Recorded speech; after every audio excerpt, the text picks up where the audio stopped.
Yo soy Laura Viera y esto es La Cafetera.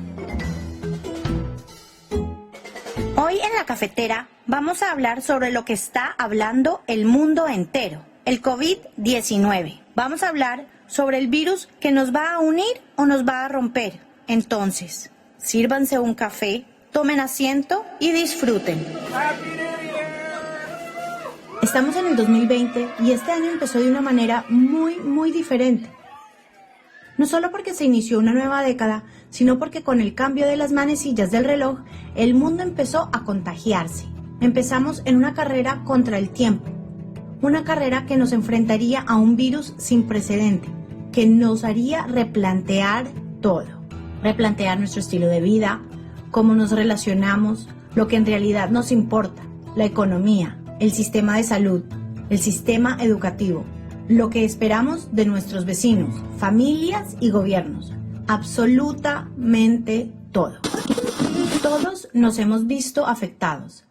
La pandemia llegó de un momento a otro y nos cayó como un balde de agua fría. Estos son momentos de mucha especulación, de información falsa, de mitos. La gente en todos los rincones del mundo se está desesperando. Y es muy simple, la gente se desespera porque no hay información suficiente. Este es un virus que desconocemos, para el cual no estábamos preparados. Y en el momento en que se empieza a expandir por el mundo, las personas empiezan a pedir respuestas a los gobiernos, a los médicos y a los científicos. Pero nadie sabe qué decir. Entonces, todo el panorama mundial empezó a verse muy alterado y como organismo mundial, la OMS se encontraba en la mira de todos. El 11 de marzo de 2020, Tedros Adhanom, el director de la OMS, Organización Mundial de la Salud, declaró lo siguiente. En las últimas 2 semanas, el número de casos de COVID-19 fuera de China se ha multiplicado por 13 y el número de países afectados se ha triplicado. Ahora hay más de 118.000 casos en 114 países y 4.291 personas perdieron sus vidas. Miles más están luchando por sus vidas en hospitales. En los días y semanas por delante nosotros esperamos ver que la cantidad de casos, la cantidad de muertes y la cantidad de países afectados va a aumentar.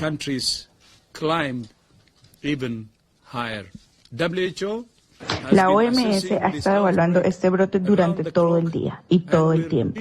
Estamos profundamente preocupados tanto por los niveles alarmantes de propagación y gravedad como por los niveles alarmantes de falta de acción. Por lo tanto, hemos evaluado que el COVID-19 puede caracterizarse como una pandemia. Pandemia no es una palabra para usar a la ligera o descuidadamente. Es una palabra que si se usa incorrectamente puede causar miedo irrazonable o aceptación injustificada de que la pelea ha terminado, lo que lleva a innecesario sufrimiento y muerte. Describir la situación como una pandemia no cambia la evaluación de la OMS, de la amenaza planteada por el virus. No cambia lo que está haciendo la OMS y no cambia lo que los países deberían hacer. Nunca antes habíamos visto una pandemia provocada por un coronavirus. Esta es la primera pandemia causada por un coronavirus. Y nunca antes hemos visto una pandemia que pueda ser controlada al mismo tiempo. La OMS ha estado en modo de respuesta completa desde que nos notificaron sobre los primeros casos y le pedimos a los países que tomen medidas urgentes y agresivas. Hemos tocado la campana de alarma, fuerte y clara. Y al poco tiempo, el mundo parecía estar infectado. La cantidad de personas infectadas y la ola de muertes en Europa llegó a niveles muy elevados. A partir del viernes, o sea, esta noche, y provisionalmente por un periodo de 2 semanas, a partir de las horas 0, habrá restricciones básicas de salida en Bavaria. A partir de mañana será más extremo que hasta el momento. Quédese en casa. Solo salga en casos excepcionales. Por favor, no haga fiestas en casa, no invite a los vecinos, mantengan la distancia el uno del otro.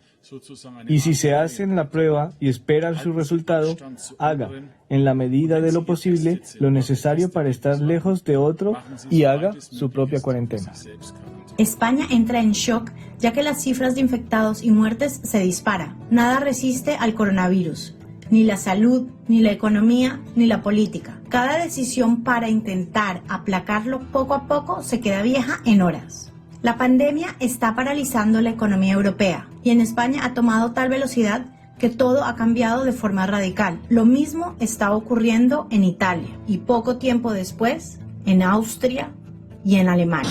En el día de hoy acabo de comunicar al jefe del Estado la celebración mañana de un Consejo de Ministros extraordinario para decretar el estado de alarma en todo nuestro país, en toda España, durante los próximos 15 días. El estado de alarma es un instrumento de nuestro Estado de Derecho, recogido por nuestra Constitución, para enfrentar crisis tan extraordinarias como la que desgraciadamente está sufriendo el mundo y también nuestro país. La emergencia sanitaria y social generada por el coronavirus, conocido como COVID-19, crea circunstancias extraordinarias como las que la ley contempla para dotar al Gobierno de España de recursos legales también extraordinarios. La canciller alemana Angela Merkel endurece las restricciones de movimiento en todo el país. Esta tarde he mantenido largas conversaciones con los primeros ministros de los estados de manera telefónica. Todos somos conscientes de la gravedad de la situación, ya que el coronavirus se está extendiendo por nuestro país a un ritmo alarmante. Hemos discutido las posibilidades de tomar contramedidas, y estas contramedidas aún no incluyen una vacuna o medicamento. Hay dos cosas que podemos hacer en este momento. Primero, preparar nuestro sistema de salud, sobre todo los hospitales, para manejar el gran aumento en el número de casos. Segundo, y la medida más efectiva que tenemos a nuestra disposición es cambiar nuestro propio comportamiento. Esto significa cerrar la vida pública en la mayor medida posible aceptable para reducir el número de interacciones que las personas podrían tener. El virus parecía estar empecinado en acabar con Europa y no pasó mucho tiempo antes de que llegara al continente americano. La verdad es que se demoró más en llegar que en cobrar sus primeras víctimas. Las personas entraron en pánico, todos estaban siendo infectados. Este virus, como muchos otros, no distingue entre clases sociales, sexo, religión o procedencia. En Colombia, el presidente Iván Duque cierra fronteras terrestres, marítimas y aéreas. Asimismo, pide respeto a la cuarentena, establece el toque de queda, establece el aislamiento preventivo y después el inteligente. El 12 de marzo, Colombia entra en estado de emergencia. Hemos tomado la decisión de decretar el estado de emergencia, de conformidad con lo establecido en el artículo 215 de nuestra Constitución Política. Nuestro país hermano, Ecuador, es fuertemente golpeado por la crisis sanitaria. Queridos compatriotas, la Organización Mundial de la Salud ha declarado el coronavirus COVID-19 pandemia global. En consecuencia, todos los países, con casos confirmados o no, debemos tomar nuevas medidas adicionales a las que ya adoptamos desde el inicio de esta alerta. He dispuesto a la ministra de Salud declarar la emergencia sanitaria. Les recuerdo que es tarea de cada uno de nosotros cuidarnos y cuidar a los demás. Quiero ser enfático. Quienes incumplan las disposiciones de esta emergencia serán sancionados. Las familias deben proteger la salud de sus viejecitos manteniéndolos en casa. Las iglesias deberán realizar sus cultos por televisión, internet u otros medios alternativos.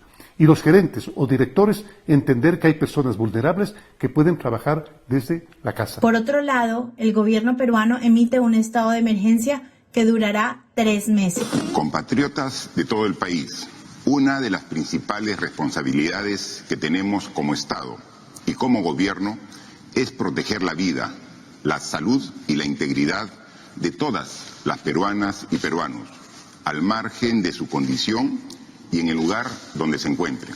Por ello, desde el momento en que se conoció la aparición del coronavirus en China, adoptamos un conjunto de acciones inmediatas para prevenir, detectar y tratar posibles casos de coronavirus en nuestro país. Nuestro gobierno ha dispuesto todas las medidas necesarias para enfrentar una situación de este tipo. Ratifico una vez más que mi gobierno no escatimará ningún esfuerzo para cumplir el objetivo fundamental de proteger la salud de todas las peruanas y peruanos. Muchas gracias. Más de 100 millones de personas en todo el mundo necesitan ayuda humanitaria para su supervivencia. La pandemia del coronavirus podría complicar aún más sus vidas, cuando no, hacer que su situación quede en el olvido. La salud es una prioridad. Hay que salvar vidas. Este es el virus que nos definirá. A partir de ahora se hablará del lugar en donde uno estaba y lo que uno estaba haciendo cuando le tocó sobrevivir el virus. Cómo nos afecte el COVID-19 depende en gran manera de cómo cada persona reaccione a las medidas que los gobiernos tomen para sobrevivir. También depende de cómo nos adaptemos, de que aguantemos el distanciamiento y de que encontremos nuevas formas de apoyarnos. En La Cafetera Podcast vamos a dedicar nuestros próximos capítulos a entender y analizar lo que implica el coronavirus para Colombia y el mundo entero. A ustedes, gracias por acompañarnos hoy. Y saben que si les gustó este podcast, pueden compartirlo con su familia y amigos y en las redes sociales. Además, pueden escribirnos un correo electrónico con sus inquietudes o temas que les gustaría proponer a lacafetera@solques.com. Nos escuchamos en una próxima oportunidad. La Cafetera se hizo posible gracias al guión e investigación periodística de Laura Viera Abadía y a la musicalización original y producción de Enrique Chamas Stewart. Gracias por acompañarnos.